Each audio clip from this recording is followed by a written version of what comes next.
Dave here in my office up on the hill east of San Diego, and I am trying to learn all this YouTube stuff, the live stuff, and figure out how to make all this kind of these online things work.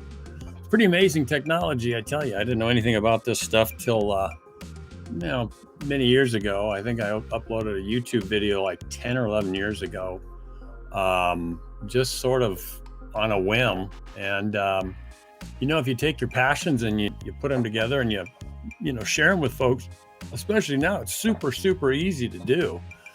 And so after that, I took the things I was doing and just kept recording them. I've been a photographer many decades.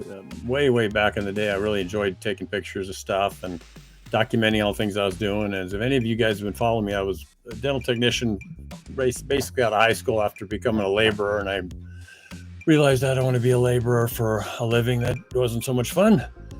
Then my uncle was kind enough to offer me a shot at being a dental technician.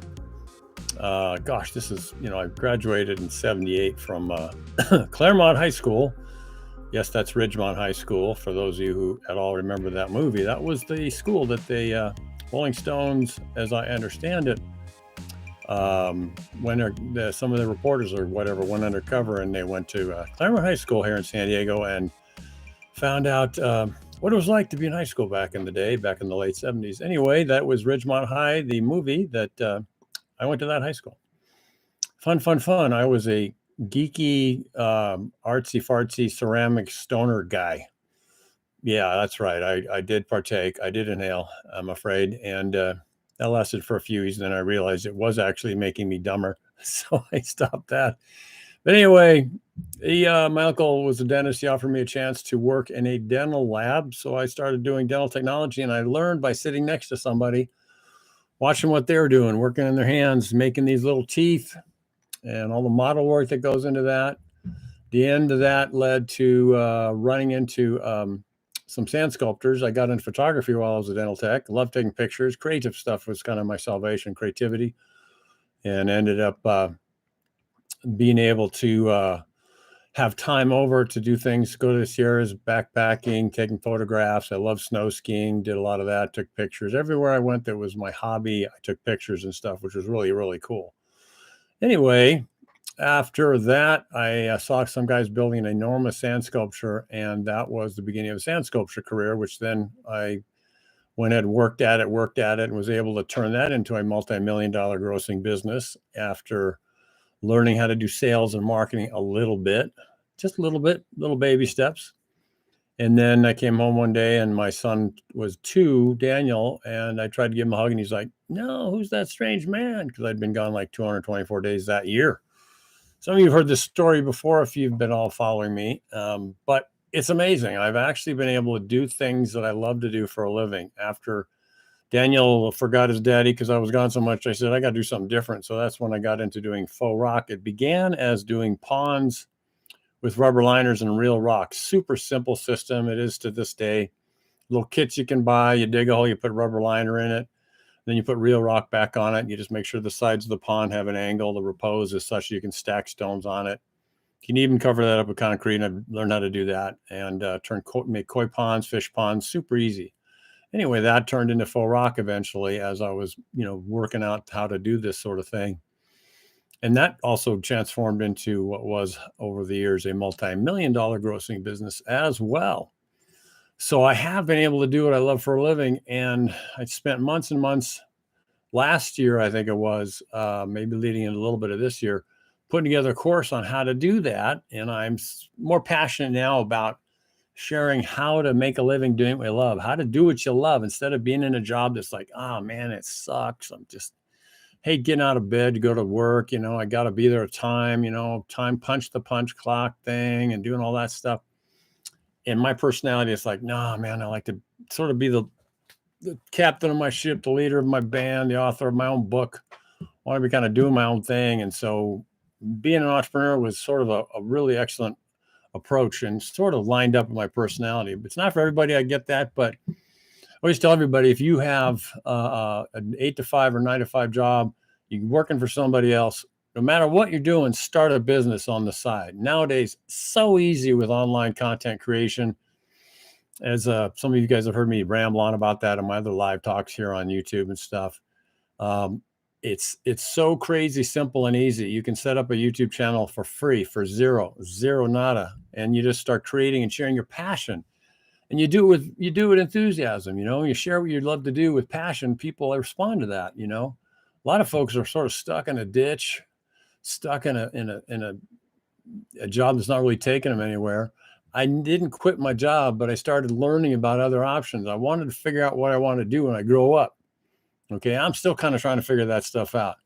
I'm 65, been through a whole pile of health issues, which some of you guys know, kidney transplants, dialysis. Almost died in January of last year. Had a brain bleed in my head. I was on a ventilator for a couple of days. Anyway, by God's grace, I got through that. So life does, do what it does, twists and turns, and sometimes you get a gut punch. What I'm here to say is, though, you can make a living doing what you love.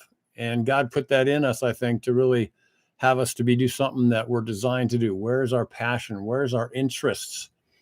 What really floats our boat, gets us excited about getting up in the morning? I remember growing up and we were going on a ski trip to Mammoth or something. I'd be like, I couldn't even sleep the night before. I was so excited. I want to go. I so enjoyed snow skiing and stuff.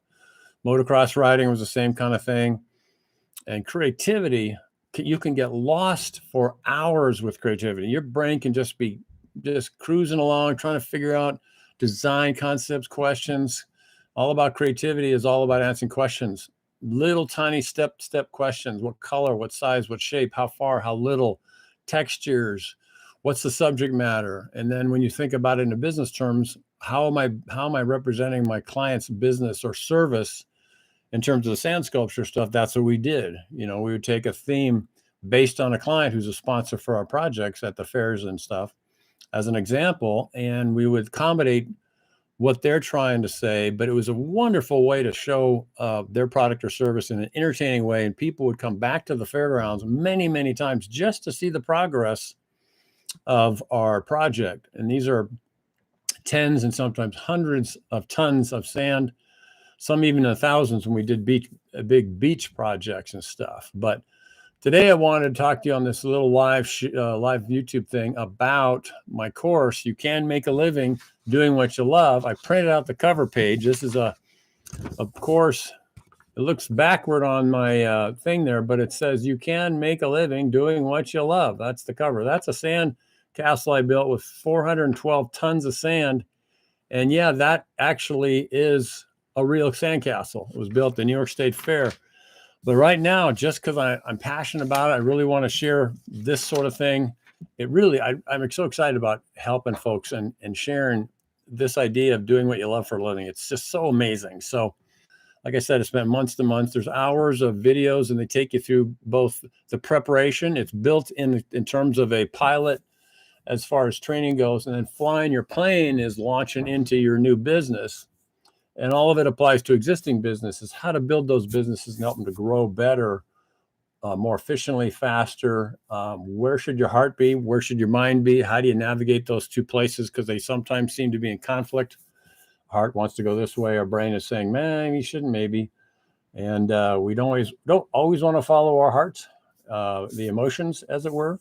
But a lot of times we should. And being able to know the difference is really important. So the course includes pilot training. That's how do we prepare ourselves to get in a cockpit and take off with all the engines full power, full blast, full power, aiming to get this aircraft, this plane, our new business off the ground and up into cruising altitudes, as it were, where you don't have to have all the engines on full power. It can start to be able to run a little bit more on its own. And depending on your personality and how hard you want to push it and how hard you want to hit it and how disciplined you are, you can then maybe back off or delegate, scale things up a little bit, get some help, have someone else take over the co-pilot position a little bit and navigate those waters of your new business. And how am I meeting the needs of my clients or my customers?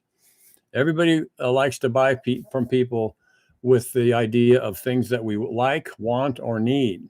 Like, want, or need. Everything that moves in the gears of our capitalist free market system you're going after things that you like, want, and need.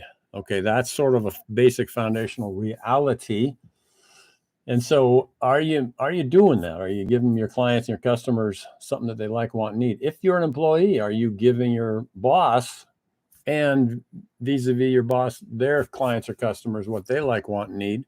Are you doing it with a good spirit? Do you have a sense of gratitude and positivity as you're doing your job when you're working for someone else? You got to try to come and put your brain into that profile, that framework, as you're doing that. And people are just so able, human beings are so able to look at you and how is your face, how's your facial expressions, how are your eyes, how do you respond to other people when you're talking to them? Are you looking them in the eye? Are you downcast? Are you irritable? Are you short? Or do you have a sense of humbleness, a servant's heart, a servant's spirit? And you can even deal with difficult customers in a way that's professional and also is the best way that you can in the circumstances that we find ourselves in. Sometimes it's just hard, period. But the smarter we get, the wiser we get, the more mature we get, the better able we are to both succeed in our existing jobs.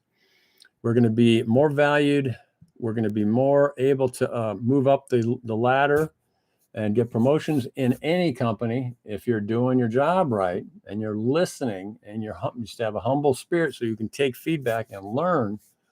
And then your potential for success and new opportunities just grows and grows and grows. I have a blog about Harrison Ford, and his story is fascinating. His biography, I just read a little bit of on Wikipedia, and it's on. It's a blog I wrote in my website, www.daverhenderson.com. While I was on dialysis for many months, as some of you know, I had a laptop and I started writing blogs. There's just sort of things that popped into my head. One of them is how to make a swimming pool, how to build a fake rock thing in that category, my creative expertise, but also just other things that popped into my head. And one of them was, what are the ways to succeed? I can't remember the title of the blog, but it had to do with him. And he actually had a servant spirit, and he was working if I remember the story right, he was working as a carpenter, and he just volunteered to help someone. Well, it turned out to be someone in the Hollywood structure that saw him, and for some reason, he sort of set himself up for success, is what I think the essence of that blog was.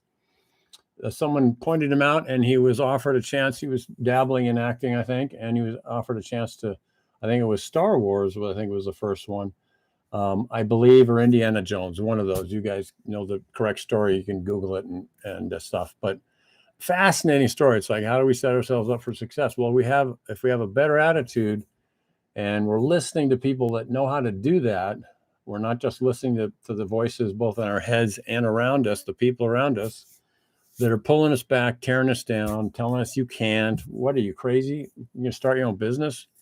That's nuts. You hear the classic story of Colonel Sanders, didn't start Kentucky Fried Chicken until he was 55 or whatever he was.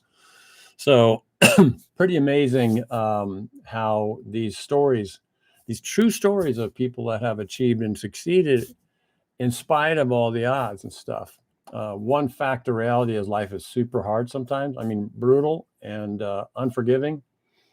And that's just the reality of our journeys. We can't escape it. None of us does. But I'm 65 and I've been through enough stuff to know that you still have, you still can overcome things, and you can move past the tragedies, the dramas and traumas of life and succeed. And so anyway, I'm really excited about this topic, as I hope you can tell.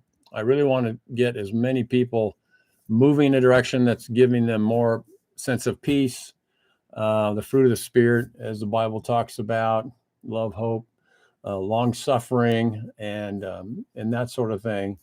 And ends up with folks being better people, and one by one we can make the world a better place. And it's a challenge now because a lot of forces are trying to bring us down, tear us down, freak us out, scare the death out of us. And so it's great to at least have a framework. And my little book, and there's a book that is a part of this stuff too. You can make a living doing what you love. And I would encourage you guys to grab this thing. Like I said, this little shameless plug, $60. It's regular $240. And I just want to get it in as many hands as I can. So more clearly. But anyway, God bless you guys. Thanks for checking out my stuff and my videos and all this other mumbo jumbo over the years. And it's such a blessing to hear good things that I'm having a good impact on the world. Every day I try to make people laugh or smile. It's not always easy and stuff. And also on the topic of that, if you have chronic pain, I can tell you that it's so much harder to be happy and joyful when you're chronic pain. My dad had it and before he passed away last September. My brother still has it. He's had melanoma cancer for a decade or so. Brutal, horrible journey he's been on. And he has, I think, 10 to 20 Vicodin a day or something to try and manage the pain.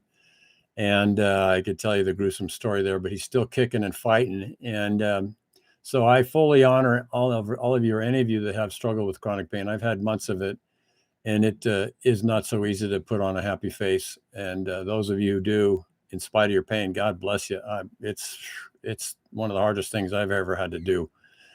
And I'm not sure I did it as good as I could have, but I'm better now, I think. I would hope anyway. But anyway, I go on and on. I talk too much. So there's Mr. Dave rambling on. Get the course. You can make a living doing what you love. And I just hope and pray if you don't do that, you do something that's a blessing to others. You're learning and growing.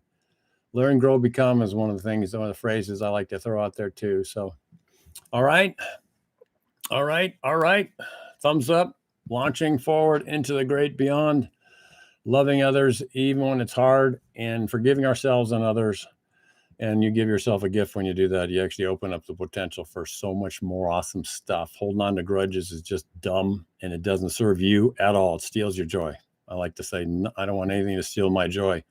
Now that I'm on the other side of the hourglass, there's less sand in the top than on the bottom. Now that I am for sure at 65 pretty much. So God bless you guys again. I think I've said that 5 times, so I'll shut up now. Thank you for listening, any of you guys out there. I really appreciate it. And send me a message. Let me know any questions you have about the course. And if you do sign up for it, please communicate with me and let me know how it's going. I want to help you out in any way I can and tell you what I've been through and what I know. And we can figure out a way and improve things throughout this whole process. So, all right. Let me shut up now. All right, Mr. Dave signing off. Live stream promoting the course. You can make a living doing what you love. You can. And 75% off that little course. And that's enough. Okay. Have a good day no matter what. God bless you guys. Bye.